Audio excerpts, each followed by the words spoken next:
Coñecedes a este home? Chámase Manuel Crestar e é unha das figuras máis extrañas da historia da arte betanceira.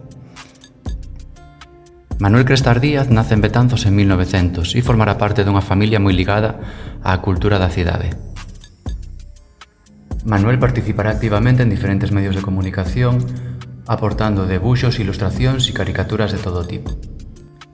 Debido á súa afiliación política, ten que abandonar España nos tempos da Guerra Civil. Sabemos que está en París en 1939, pero por desgracia para todos, esa é a última pista que temos da súa pegada. Manuel Crestar desaparecerá para sempre sin deixar ningún tipo de pista sobre o seu paradoiro. Actualmente no Museo das Mariñas temos expostas 3 obras del e podedes complementar toda esta información co artigo de Xesús Torres Regueiro publicado hai uns anos no Anuario Brigantino.